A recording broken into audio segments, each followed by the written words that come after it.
I am the Philosophical Bachelor, and today I want to talk about Constructionism, or the premise to make is to know, as part of my Philosophy of Engineering series. Philosopher Luciano Floridi proposes that a way, perhaps the best way to know something, is to make it. At a seminar on the philosophy of engineering by the Royal Academy of Engineering around 2007, he first takes his audience through a brief retrospective of Western thought on epistemology. To answer who best knows an artifact, the liar, Plato considers three candidates: an imitator, one who depicts the liar, say in a painting, the liar's maker, and the liar's user, the lyre being a musical instrument. He thinks the imitator is participating in deception, hence putting her out of contention. But what is more surprising is that Plato thinks that the user knows the artifact better than its maker. After all, it is the user that specifies what the function of the artifact is to be, and who hence knows if it fulfills her desired function. Floridi suggests that Plato's valorization of the user's knowledge is not so much to denigrate the maker but to criticize the imitator, since in Euthydemus, Socrates says, "Then the sort of knowledge we require is that in which there happens to be a union of making and knowing how to use the thing made." We need both the knowledge of how to make and how to use an artifact to properly know it. Nonetheless, Plato's argument has come to be interpreted as putting the maker, the engineer, second in terms of knowing the object she has made. Floridi writes, "This created an unnatural separation between the user and the maker, as if when you're building something, you are not testing it and you do not know the requirements or specifications of the artifact you are building. To make something, the engineer needs to first know what is required of the thing, usually by communicating with the user, and then he needs to translate those user requirements into technical specifications prior to commencing his design work. The finalized design will then be constructed. As part of the construction process, he needs to test that it works at some point, and one way to conduct this test is to simply use it in accordance to its intended function." Contra Plato is the Christian doctrine, where God, the Creator, knows his creation better than human beings, who are both his creation and also the users of his creation. The argument simply goes, God knows everything because he made it. Floridi terms this view, where the maker knows better, as constructionism, where we, as epistemic agents, can only know what we make, that knowledge being of the ultimate nature or the knowledge of the intrinsic nature of the object. A layman typically does not know much about the many devices he uses, such as a car, telephone, television, computer, or dishwasher. If he needs to repair them, he will not know how to because he has little knowledge of the machines beyond how to use them. Floridi thinks that someone who does know is someone who can put his hands on it and change or modify it. The constructionist posits that knowledge is acquired only through the construction of the semantic artifacts, the information modeling or hands-on by someone who would be the maker, that is, the engineer. However, some knowledge is present before the construction. Floridi cites Thomas Hobbes, who is an empiricist. Of arts, some are demonstrable, others indemonstrable. Indemonstrable are those the construction of the subject, whereof is in the power of the artist himself, who in his demonstration does no more than deduce the consequences of his own operation.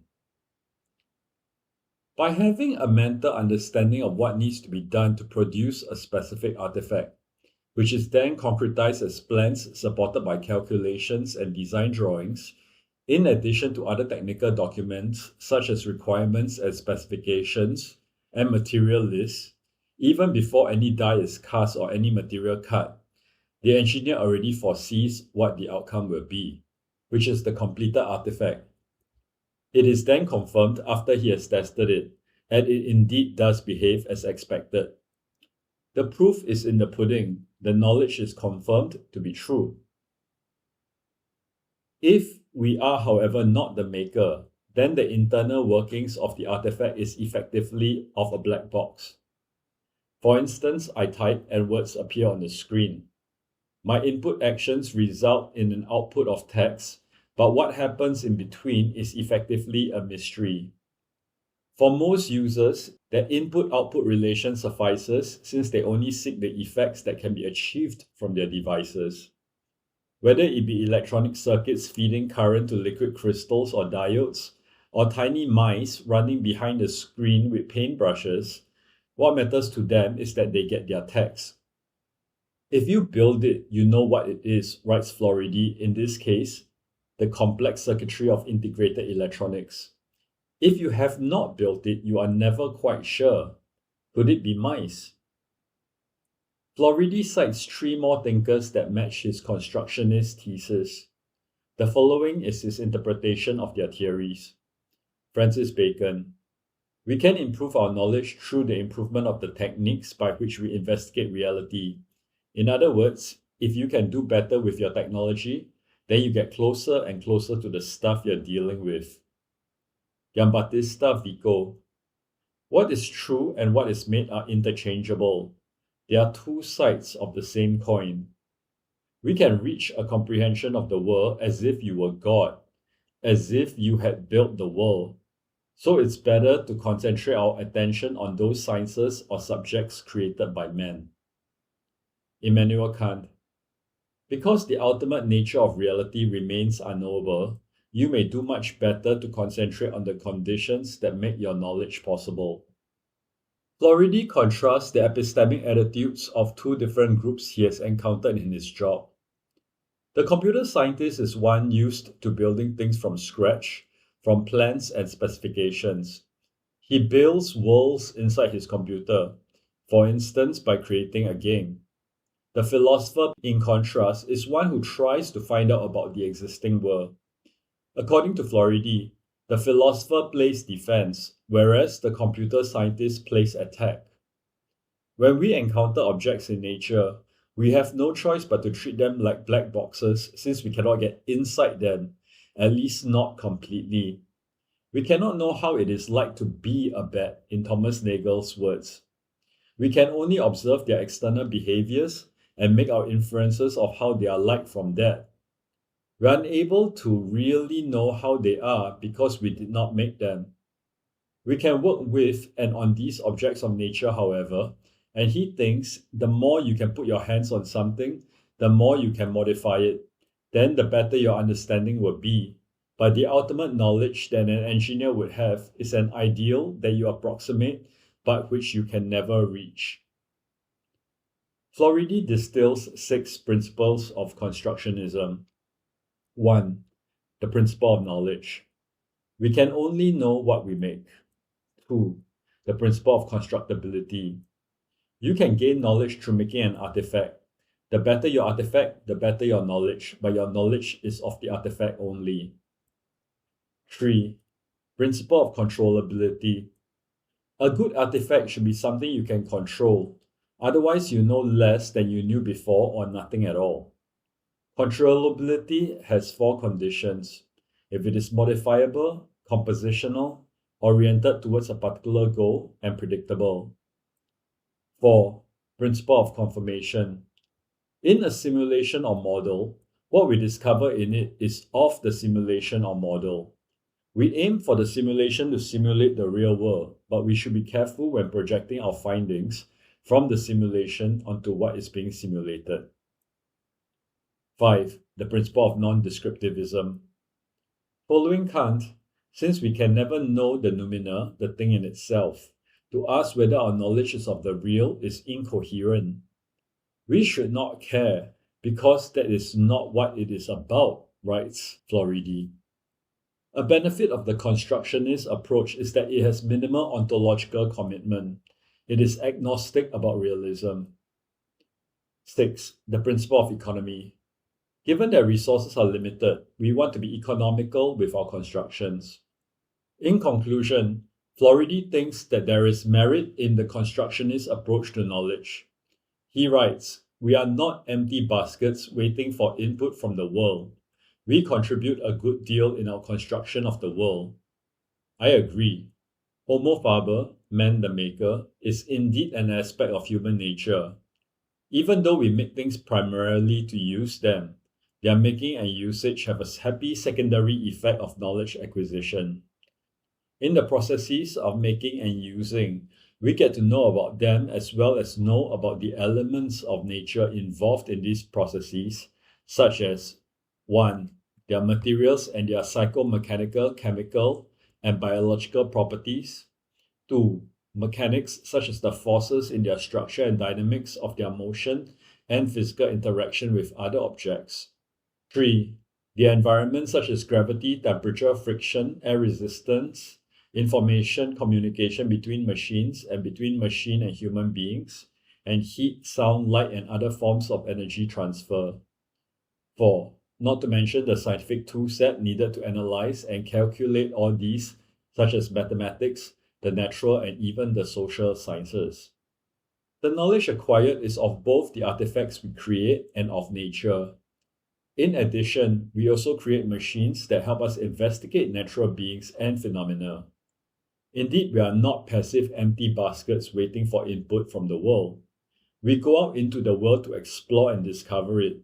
We participate in the world by acting on and being acted on by the world. And then as creators, we contribute to the world by bringing new things into the world. This knowledge in all its forms and plurality can then inform the designs of our subsequent creations, leading to improved functionality, but also improved understanding of our machines and of nature. Our making informs our knowledge, which then informs our making, which then informs our knowledge, and so on. These improvements may continue for some time in a virtuous circle before running up against technical, physical, or epistemic limits. Which came first, making or knowledge, and which takes precedence is in fact alternating. Technical inventions has led scientific theorizing up to at least the second half of the 19th century, according to Stephen L. Goldman, a historian and philosopher of science and technology. We made the steam engine and the telegraph before the scientific theories were in place to understand them properly. New science such as thermodynamics and signal analysis had to be developed to respond to these inventions. Today, scientific theories lead some technical innovations, for instance in quantum computing and nuclear technologies. Science seems to be more prestigious currently, but that may change since it was not always this way, for instance in the Renaissance. But the merits of science versus engineering and of theory versus practice are not the questions here. The question is whether knowledge can come from making, from engineering, and the answer is clearly in the affirmative. This is not a new finding.